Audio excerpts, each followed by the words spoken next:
Hello friends, welcome back to my YouTube channel. Last ವಿಡಿಯೋದಲ್ಲಿ ನಾವು equity capital ಬರೋ dividend yield plus growth ಮೆಥಡ್ನ ನೋಡಿದ್ವಿ. ಹಾಗೆ ಪ್ರಾಬ್ಲಮ್ ಕೂಡ ಸಾಲ್ವ್ ಮಾಡಿದ್ವಿ. ಈ ವಿಡಿಯೋದಲ್ಲಿ ನಾವು ಕಾಸ್ಟ್ ಆಫ್ ಕ್ಯಾಪಿಟಲಲ್ಲಿ ಬರೋ third method earning price approach method ಬಗ್ಗೆ ನೋಡೋಣ. ಹಾಗೆ ಸಮ್ ಕೂಡ ಸಾಲ್ವ್ ಮಾಡೋಣ ಬನ್ನಿ. ಅರ್ನಿಂಗ್ ಪ್ರೈಸ್ ಅಪ್ರೋಚ್ ಅಂದರೆ ಏನಂತ ನೋಡೋಣ ಬನ್ನಿ. ಕಾಸ್ಟ್ ಆಫ್ ಈಕ್ವಿಟಿ ಬಂದು ಯಾವ ಬೇಸ್ ಮೇಲೆ ಕ್ಯಾಲ್ಕುಲೇಟ್ ಮಾಡ್ತಾರೆ ಅಂದರೆ expected rate of return earnings ಮೇಲೆ ಮಾಡ್ತಾರೆ. ಅದು ಫರ್ಮ್ನ ಫ್ಯೂಚರಲ್ಲಿ ಬೇಸ್ ಮಾಡಿ ಕಾಸ್ಟ್ ಆಫ್ ಈಕ್ವಿಟಿ ಕ್ಯಾಲ್ಕುಲೇಟ್ ಮಾಡ್ತಾರೆ. ಸೊ ಇದನ್ನೇ ನಾವು ಅರ್ನಿಂಗ್ ಪ್ರೈಸ್ ಅಪ್ರೋಚ್ ಅಂತ ಕರಿತೀವಿ. ಈಗ ಅರ್ನಿಂಗ್ ಪ್ರೈಸ್ ಅಪ್ರೋಚ್ನ ಫಾರ್ಮುಲಾ ನೋಡೋಣ ಬನ್ನಿ. So cost of equity is equal to E divided by N P.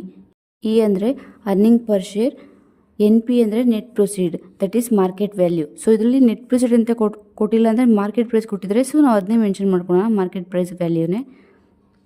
ಅದನ್ನೇ ಸ್ವಲ್ಪ ನೋಡೋಣ ಬನ್ನಿ. The earnings per share is ₹8 and the current market price is 150. So ಇದರಲ್ಲಿ ಮಾರ್ಕೆಟ್ ಪ್ರೈಸ್ ಅಂತ ಮೆನ್ಷನ್ ಮಾಡಿದ್ದಾರೆ. So net proceed market price value ತೊಗೊಳ್ಳಿ. Compute the cost of equity capital. So ಈಗ ನಾವು ಈಕ್ವಿಟಿ ಕ್ಯಾಪಿಟಲ್ನ ಐಡೆಂಟಿಫೈ ಮಾಡಬೇಕು. ಫ್ರೆಂಡ್ಸ್, ಪ್ರಾಬ್ಲಮ್ ಸಾಲ್ವ್ ಮಾಡೋಣ ಬನ್ನಿ. So first formula ಬರ್ಕೊಡೋಣ.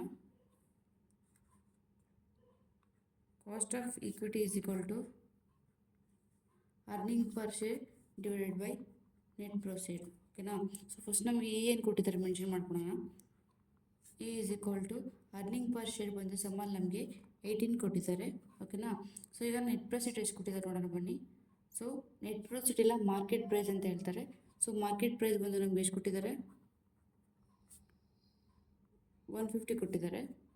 ಸೊ ಈಗ ನಾವು ಫಾರ್ಮುಲಾ ಅಪ್ಲೈ ಮಾಡೋಣ ಬನ್ನಿ. ಇ ಅಂದರೆ ಎಷ್ಟು, 18 ಡಿವೈಡೆಡ್ ಬೈ 150 ಇಂಟು 100. ಓಕೆನಾ. ಈ ಸಮ್ ತುಂಬ ಈಸಿ ಇದೆ. ಈಗ ಸಿಂಪ್ಲಿಫೈ ಮಾಡೋಣ ಬನ್ನಿ. 18 ಡಿವೈಡೆಡ್ ಬೈ 150 ಇಂಟು 100. ಸೊ ಮಾಡಿದ್ರೆ ನಿಮಗೆ 12% ಬರುತ್ತೆ. ಓಕೆನಾ. ಸೊ ಕಾಸ್ಟ್ ಆಫ್ ಕ್ಯಾಪಿಟಲ್ ಬಂದರೆ ನಿಮಗೆ 12% ಬಂದಿದೆ. ಓಕೆ, ಇಷ್ಟೇನೇ ಈ ಸಮ್ಮು. ತುಂಬ ಈಸಿ ಆಗಿದಾಗ ಈ ಸಮ್ ಇಲ್ಲಿಗೆ ಮುಗಿತಾ ಇದೆ. Next second sum. ಈ ಸಮ್ಮನ್ನ ನೀವೇ ಸಾಲ್ವ್ ಮಾಡಿ. ಸೊ ನಿಮಗೆ ಆನ್ಸರ್ ಬಂದಮೇಲೆ ನನಗೆ ಕಮೆಂಟ್ ಬಾಕ್ಸಲ್ಲಿ ಕಮೆಂಟ್ ಮಾಡಿ. ಫ್ರೆಂಡ್ಸ್, ಈ ವಿಡಿಯೋ ನಾನು ಇಲ್ಲಿಗೆ ಮುಗಿಸ್ತಾ ಇದ್ದೀನಿ.